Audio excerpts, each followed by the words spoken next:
അപ്പോ എല്ലാവർക്കും food safety ഓഫീസറിന്റെ food technology എന്ന് പറയുന്ന സബ്ജക്റ്റിന്റെ ക്ലാസ്സിലേക്ക് സ്വാഗതം. നമ്മൾ ഇന്ന് പഠിക്കാൻ പോകുന്നത് സോൾട്ടിംഗ് എന്ന് പറയുന്ന ടെക്നിക്കാണ്. എന്താണ് സോൾട്ടിംഗ്? സോൾട്ടിംഗ് എന്ന് വെച്ചാൽ എന്താണ്? ഉപ്പ് ആഡ് ചെയ്യുന്നു അല്ലെ? ഉപ്പ് ആഡ് ചെയ്യുന്നതിന് പറയുന്ന പേരാണ് സോൾട്ടിംഗ്. ഇനി salt will act as a preservative. നമുക്ക് എല്ലാവർക്കും അറിയാം, നമ്മൾ ഉപ്പിലിട്ട് കുറെ സാധനങ്ങൾ വെക്കും. അപ്പൊ സോൾട്ട് ഒരു പ്രിസർവേറ്റീവ് ആയിട്ട് ആക്ട് ചെയ്യും. when its concentration is increased above 12%. അതായത് നമ്മൾ സോൾട്ടിന്റെ കോൺസെൻട്രേഷൻ 12% മേളിലോട്ട് പോയാലേ അതിനെ സോൾട്ടിംഗ് എന്ന് പറയാൻ പറ്റൂ. ഓക്കെ, എങ്ങനെ നമുക്ക് കിട്ടും 12% എന്നുള്ള വാല്യൂ? 12% ആണ് ഇവിടുത്തെ മെയിൻ വാല്യൂ.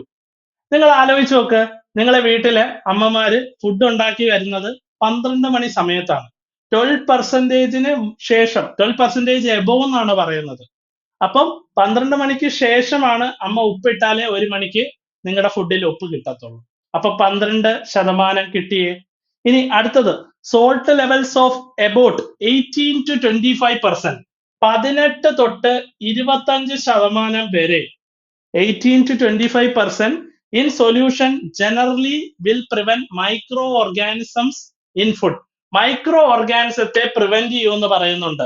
നിങ്ങൾ അതെങ്ങനെ കിട്ടും? മൈക്രോ ഓർഗാനിസത്തെ പ്രിവെന്റ് ചെയ്യുന്ന വാല്യൂ, അതായത് 18 തൊട്ട് 25% വരെയെന്ന്. അത് നമുക്ക് 25 എങ്ങനെ കിട്ടും എന്ന് നോക്കാം. 25 കിട്ടുന്നതെന്ന് വെച്ചാല് നിങ്ങൾ ആലോചിച്ച് നോക്കുക, micro organisms, micro MICRO, micro organisms. Micro ഓർഗാനിസത്തിൽ എത്ര ടേംസ് ഉണ്ട്? മൈക്രോ ഒരു വാക്ക്, ഓർഗാനിസം വേറൊരു വാക്ക്. അപ്പൊ 2 കിട്ടിയേ.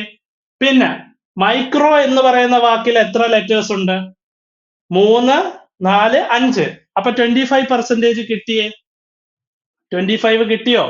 ഇനി 18 എങ്ങനെ കിട്ടും? നമ്മൾ എന്ന് പറയുന്ന എല്ലാവരും ഒന്നാണ് ആണേ. അപ്പൊ 1 കിട്ടി. നിങ്ങൾ ആലോചിച്ച് നോക്കിയേ, മൈക്രോ ഓർഗാനിസം ഉള്ള ആ ആഹാരം നമ്മൾ കഴിച്ചാൽ നമുക്ക് 8ന്റെ പണി കിട്ടില്ലേ? അപ്പൊ 18 കിട്ടിയേ.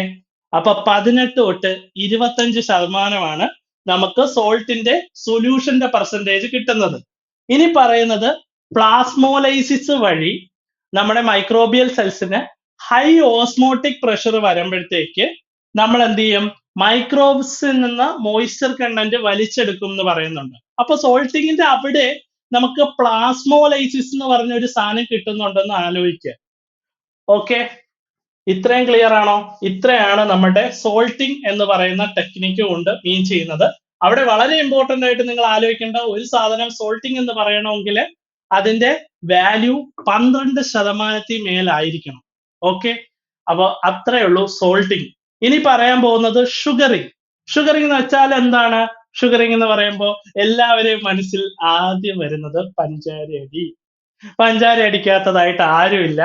അപ്പൊ ഷുഗറിങ് എന്താന്ന് മനസ്സിലാക്കി തരാം. Sugaring in high concentration act as a preservative due to osmosis.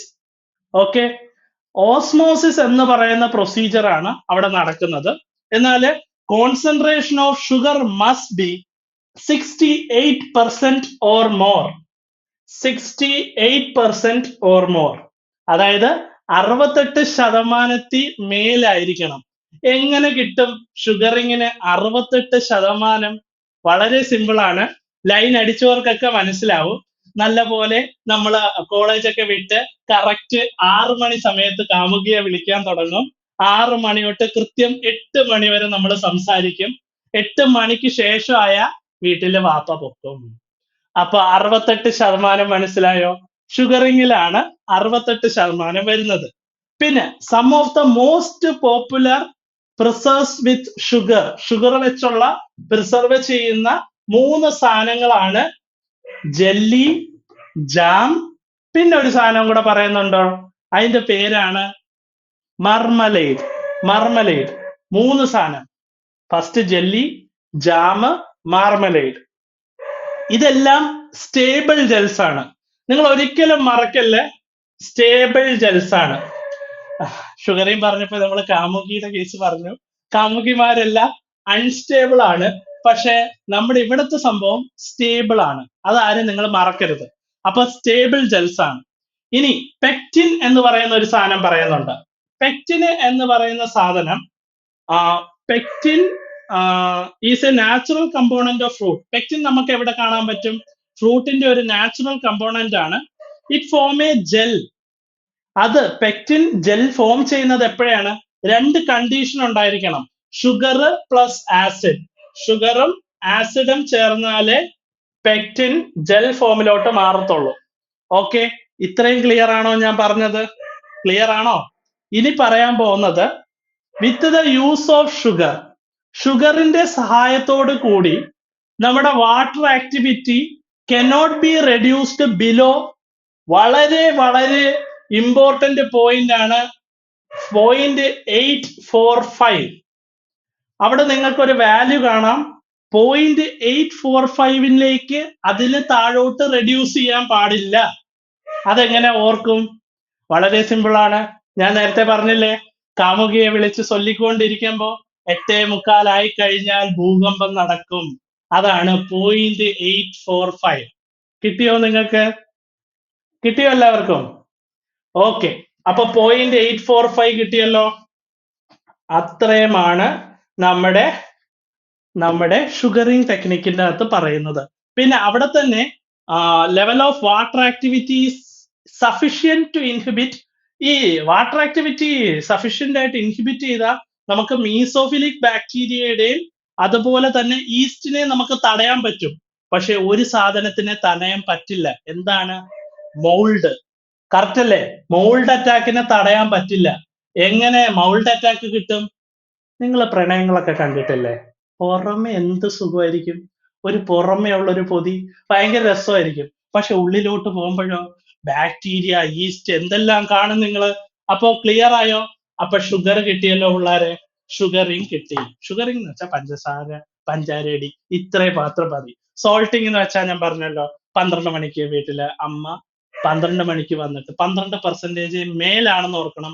എപ്പോഴും നമ്മളെ വാല്യൂ 0.0845 എന്ന് പറയുന്ന വാല്യൂവിന് കുറവായിരിക്കണം. അതിന് മുമ്പേ വിളി നിർത്തണമെന്നാണ് ഉദ്ദേശിച്ചത്. അപ്പോ ഇനി പറയുന്നത് പിക്ലിംഗ്. എന്താ പറഞ്ഞത്? പിക്ലിംഗ്. നിങ്ങൾക്ക് എല്ലാവർക്കും അറിയാം പിക്ലിംഗ് എന്താന്ന്. പിക്ലിംഗ് എന്ന് വെച്ചാൽ അച്ചാറിടാൻ. ദൈവം സഹായിച്ച് ഇവിടെ ഇരിക്കുന്ന ആർക്കും അച്ചാറിടാൻ അറിയത്തില്ലെന്ന് അറിയാം. എന്നാലും ഞാൻ പറയുക, അച്ചാറിടുക എന്ന് വെച്ചാല് നിങ്ങൾ ചുമ്മാതെ എന്താ പറയാ, നമ്മുടെ മാങ്ങ അച്ചാറ്, ഇഞ്ചി അച്ചാറ്, അത് മാത്രമല്ല ഉപ്പിലിടുന്നതിനൊക്കെ പറയുന്നുണ്ട് പിക്ലിംഗ് എന്ന്. അപ്പൊ സോൾട്ടിങ് ആയിട്ട് കൺഫ്യൂഷൻ ആവരുത്. പിക്ലിംഗ് പറയുന്നുണ്ട്. അപ്പൊ പിക്ലിംഗ് എന്ന് വെച്ചാൽ preservation of food in common salt. അത് ഇമ്പോർട്ടന്റ് ആണ്. ചുമ്മാ വെറുതെ ഒരു സോൾട്ടിനെ അല്ല, അവിടെ നിങ്ങൾ കോമൺ സോൾട്ടിനെ പറയുന്നത്. കോമൺ സോൾട്ട് മാത്രം മതിയോ പിക്ലിംഗ് ചെയ്യാൻ? പോരാ, ഒരു സാധനം കൂടെ വേണം. അതായത് കോമൺ സോൾട്ട് ആയിരിക്കാം, ഇല്ലെങ്കിൽ നിങ്ങൾക്ക് വിനാഗിരിയിൽ ഇടാം. അതാണ് vinegar. Okay, preservation of food in common salt or in vinegar is known as salting. അല്ലേ? അപ്ന സാൾട്ടിങ് എന്നാണോ? അല്ല, സാൾട്ടിങ് എന്നല്ല അതിന് പറയുന്ന പേരാണ് pickling. Okay, pickling occurs due to fermentation by lactic acid bacteria. Lactic acid bacteria വെച്ച് fermentation നടക്കുന്നുണ്ട്. Which are generally present on the surface. ഈ ലാക്റ്റിക് ആസിഡ് ബാക്ടീരിയ എവിടെ കാണും? നമ്മൾ പ്രത്യേകിച്ച് കടയിൽ നിന്നൊന്നും വാങ്ങിക്കണ്ട. നമ്മുടെ ഫ്രൂട്ട്സിന്റെ അല്ലെങ്കിൽ ഈ പറയുന്ന വെജിറ്റബിൾസിന്റെ സർഫസിൽ തന്നെ കാണുന്നുണ്ട് ലാക്റ്റിക് ആസിഡ് ബാക്ടീരിയ. ക്ലിയർ ആണോ? അപ്പോ നമ്മുടെ പിക്ലിംഗ് നടക്കുന്നത് വേണ്ട ലാക്റ്റിക് ആസിഡ് ബാക്ടീരിയ ഫുഡിന്റെ സർഫസിൽ തന്നെ കാണുന്നുണ്ട്.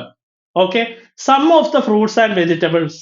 ഈ താഴെ പറയുന്ന ഫ്രൂട്ട്സ് ആൻഡ് വെജിറ്റബിൾസ് നമ്മൾ ജനറലി പ്രിസർവ് ചെയ്യുന്നത് ലാക്റ്റിക് ആസിഡ് ബാക്ടീരിയയുടെ ബേസിസിൽ. ഏതൊക്കെയാണെന്ന് വെച്ചാൽ ആദ്യം പറയുന്നത് റോ മാംഗോസ്. റോ മാംഗോസ് എന്ന് വെച്ചാൽ ഞാൻ പറഞ്ഞു തരേണ്ട ആവശ്യമില്ല, അത് അച്ചാറിടുമെന്ന് നിങ്ങൾക്ക് എല്ലാവർക്കും അറിയാം. പക്ഷേ അടുത്ത പറയുന്ന എന്താണ്? അടുത്ത ലൈംസ്, നാരങ്ങ അച്ചാറ് നിങ്ങൾക്കറിയാം, അത് ഞാൻ പ്രത്യേകിച്ച് പറയേണ്ട ആവശ്യമില്ല. എന്നാൽ ഇന്ത്യൻ ഗൂസ്ബെറി, നെല്ലിക്ക അച്ചാർ ഇടുന്നത് നിങ്ങൾക്കറിയാം. എന്നാ ജിഞ്ചർ, ഇഞ്ചി അച്ചാർ അറിയാം. ടർമറിക്, അവിടെ പെട്ട് ടർമറിക് അച്ചാർ അല്ലെങ്കിൽ ഉപ്പിലിടുന്നത് നമ്മൾ ഒരിക്കലും സ്വപ്നത്തിൽ പോലും വിചാരിക്കത്തില്ല. അപ്പൊ നിങ്ങൾ ഇപ്പൊ ടർമറിക് അവിടെ കിട്ടെ, ഇവിടെ ഒരു ടീ ഞാൻ എഴുതിയിട്ടിട്ടുണ്ട്, അത് ഞാൻ ലാസ്റ്റ് എങ്ങനെ ആക്കും, നമ്മൾ ഒരു വാക്കാക്കും അത്. ഓക്കെ, അപ്പോൾ ടർമറിക് ഉണ്ട്. പിന്നെ പറയുന്നത് എന്താണ്? ക്യാബേജ്. ക്യാബേജ് ഇടും, കോളിഫ്ലവർ ഇടും, റാഡിഷ് ഇടും. അതായത് ഈ വെജിറ്റബിൾസ് എല്ലാം ബ്രോക്കോളി, ക്യാരറ്റ്, ടർണിപ്പ്, ഇതെല്ലാം കുക്കുംബർ. പക്ഷെ ഒലിവ് നമ്മൾ കേട്ടിട്ടില്ല. അപ്പോ ഒലിവും ഓ എഴുതി. ഓക്കെ, ഒലിവ് നമുക്ക് കിട്ടത്തില്ല. പിന്നെ പറയുന്ന ഗാർലിക് വെളുത്തുള്ളി അച്ചാറ് നിങ്ങൾ കഴിച്ചിട്ടുണ്ട്. ഇനി പറയുന്നത് ആപ്പിള്. ആപ്പിള് ഇടുവോടെ? ആപ്പിൾ ഒരു ഡൗട്ടായി. അപ്പൊ നമുക്കൊരു വാക്കില് ഇനി ഒരു ലെറ്ററും കൂടെ കിട്ടിക്കഴിഞ്ഞാൽ ആ വാക്ക് കിട്ടും. അപ്പോ ആപ്പിൾ ഉണ്ടെന്ന് കിട്ടി. ഇനി പറയുന്നത് ഗ്രീൻ പ്ലംസ്, പിയർ, ലെമൺ. ദേ കിടക്കുന്ന അവസാനം ഒരു സാധനം ബനാന. നിങ്ങൾ ആരെങ്കിലും ശ്രദ്ധിച്ചോ ബനാന അച്ചാറ്? അപ്പൊ നമുക്ക് കിട്ടി. നമ്മൾ സാധാരണ ടൂറ് പോകുന്ന സമയത്ത് ബോട്ടിൽ യാത്ര ചെയ്യുമ്പോ നിങ്ങൾക്ക് അവിടെ അച്ചാറ് കടകളൊക്കെ കണ്ടിട്ടില്ലേ, ഉപ്പിലിട്ട്? ഇന്നാ കഴിക്കൂ നിങ്ങൾ. അതാണ് BOAT. ബി ഫോർ എന്താണ്? B banana, O for olive, A for apple and T for turmeric. അപ്പൊ നമ്മൾ അവിടെ എല്ലാ കാര്യങ്ങളും ക്ലിയർ ചെയ്ത് ബനാനയും കഴിഞ്ഞ് ഗ്രീൻ ചില്ലി വരെ എത്തിയിട്ടുണ്ട്.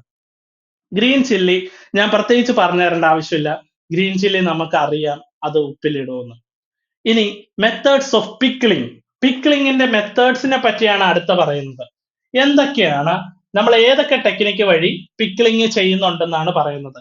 ആദ്യം പറയുന്നത് പിക്കിൾസ് വിത്ത് സാൾട്ട്, ഉപ്പ് വെച്ചുള്ള പിക്ലിങ്. പിക്കിൾസ് വിത്ത് വിനാഗിരി വെച്ചുള്ള പിക്ലിങ്. പിക്കിൾസ് വിത്ത് ഓയിൽ, എണ്ണ വെച്ചുള്ള pickle with salt, vinegar, oil and spices, ഒരു കോമ്പിനേഷൻ മിക്സ്.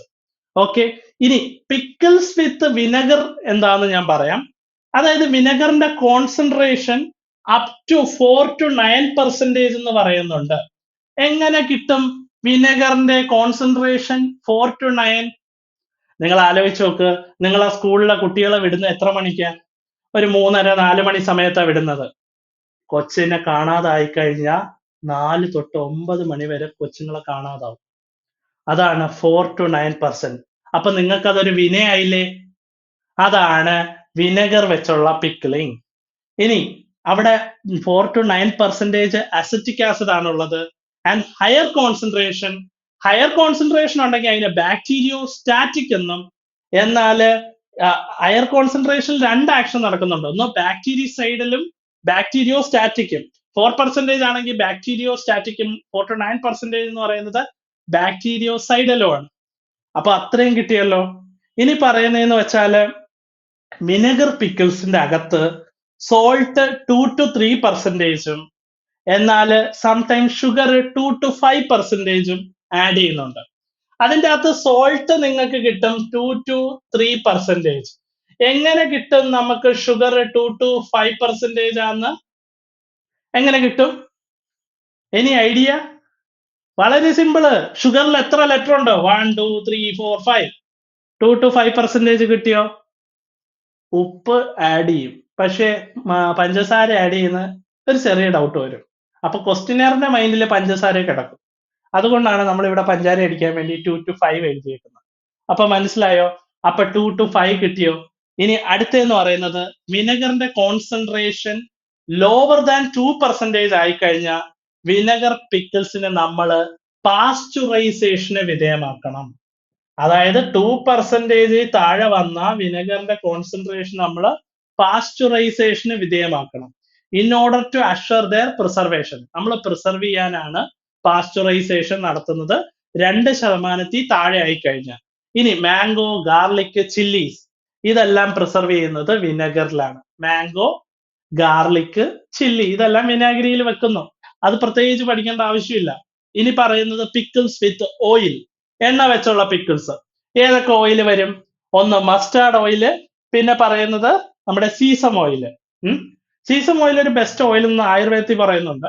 അപ്പോ മസ്റ്റാർഡ് ഓയിലും സീസം ഓയിൽ വെച്ചിട്ടാണ് നമ്മൾ ഈ പറയുന്ന ഓയിൽസ് വെച്ചുള്ള പിക്കിൾസിനെ ഉണ്ടാക്കുന്നത്. ഇനി ഫ്രൂട്ട്സ് ആൻഡ് വെജിറ്റബിൾസ് നമ്മൾ എണ്ണയെ മുക്കിയിടണം. Should be completely immersed in the edible oil. Edible ഓയിലില് നമ്മൾ മുക്കി വെക്കണം. അതുപോലെ cauliflower, lime, mango pickles are the most important oil pickles. വളരെ ഇമ്പോർട്ടൻ്റ് ആയിട്ടുള്ള പിക്കിൾസ് ഏതൊക്കെയാന്ന് വെച്ചാൽ കോളിഫ്ലവർ, ലൈം, മാംഗോ. എങ്ങനെ കിട്ടും? കോളിഫ്ലവർ, മാംഗോ, ലൈം എങ്ങനെ കിട്ടും? കോളിഫ്ലവർ, മാംഗോ, ലൈം കിട്ടുന്നത് എങ്ങനെയാന്ന് വെച്ചാല് നിങ്ങൾ കോളിഫ്ലവർ എടുത്ത് നല്ലപോലെ അരിഞ്ഞ് ഒരു പുതിയ വിഭവം ഉണ്ടാക്കുക. അതിൻ്റെ അകത്ത് കുറച്ച് ലൈമൊക്കെ ഒഴിച്ച് കുറച്ച് മാങ്ങയുടെ സീസണാണ് ഇപ്പം. മാങ്ങയൊക്കെ ആഡ് ചെയ്ത് പുതിയൊരു വിഭവം ഉണ്ടാക്കി. എണ്ണ വെച്ചുള്ള കോളിഫ്ലവർ എണ്ണ വെച്ചുള്ള ഒരു പുതിയ ഐറ്റം. ഓക്കെ, അങ്ങനെയാണ് നിങ്ങൾക്ക് അത് കിട്ടുന്നത്. അതുപോലെ തന്നെ the pickle remains in good condition. നിങ്ങൾക്കറിയാലോ ഒരു എണ്ണ എന്ന് വെച്ചാൽ 2 വർഷം അത് കഴിഞ്ഞ് അത് കനച്ചു പോകും. 1 to 2 years. അപ്പൊ അവിടെ ഉണ്ടാക്കുന്ന പിക്കിൾസും റിമെയിൻ ചെയ്യുന്നത് 1 to 2 years നമ്മൾ പ്രോപ്പർ ആയിട്ട് ഹാൻഡിൽ ചെയ്തില്ലെങ്കിൽ. ഇല്ലെങ്കിൽ രണ്ടിന്റെ അന്ന് നിങ്ങളൊക്കെ ഹാൻഡിൽ ചെയ്താൽ പൂത്ത് 2 ദിവസം പോലും എത്തില്ല, അതിന് മുമ്പേ പൂത്തു പോകും.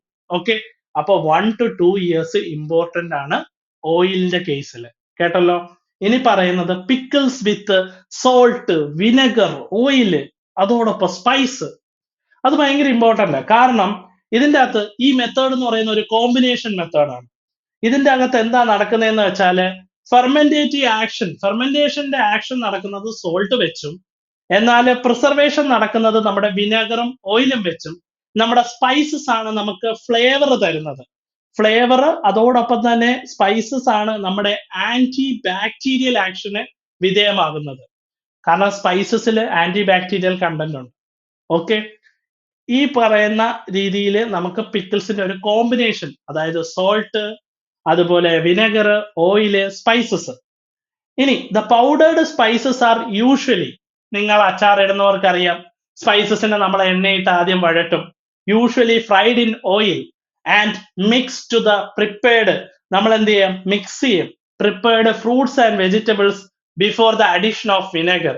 വിനെഗർ ആഡ് ചെയ്യുന്നതിന് മുമ്പേ നമ്മൾ പൗഡേർഡ് സ്പൈസസിനെ ആദ്യം ഫ്രൈ ചെയ്യും. ഫ്രൈ ചെയ്തിട്ടാണ് നമ്മൾ മിക്സ് ചെയ്യുന്നത്. ഫ്രൂട്ട്സും വെജിറ്റബിളും മിക്സ് ചെയ്യും, പക്ഷെ അത് ഇമ്പോർട്ടന്റ് ആണ്, വിനെഗിരി ആഡ് ചെയ്യുന്നതിന് മുമ്പേ മിക്സ് ചെയ്യണം. അല്ലെങ്കിൽ നമ്മൾ അങ്ങനെയല്ലേ അച്ചാർ ഉണ്ടാക്കുന്ന? അച്ചാറിൽ ആദ്യം നമ്മൾ സ്പൈസ് ആഡ് ചെയ്ത് എണ്ണയിട്ട് വഴറ്റി മാങ്ങയൊക്കെ ഇട്ട് തട്ടിയിട്ട് അവസാനം വിനാഗിരി ഒഴിച്ചു വെക്കും. പ്രത്യേകിച്ച് ലോജിക്ക് വേണ്ട, അച്ചാർ ഇടാൻ അറിഞ്ഞാൽ മാത്രം മതി. ദൈവം സഹായിച്ച് അത് അറിയാത്തതുകൊണ്ട് ഇപ്പോഴത്തെ കുട്ടികൾ ഇത് പഠിക്കുക. ഓക്കെ, ക്ലിയർ അല്ലേ? അപ്പോ ഇത്രയും കാര്യങ്ങളാണ് പിക്കിളിംഗ്. നമ്മുടെ പിക്കിളിംഗ് അവിടെ കൊണ്ട് തീരുന്നുണ്ട്. അപ്പോ ഒരു ചെറിയ പോർഷൻ ഇന്നത്തേക്ക് ഞാൻ പറഞ്ഞിട്ടുണ്ട്.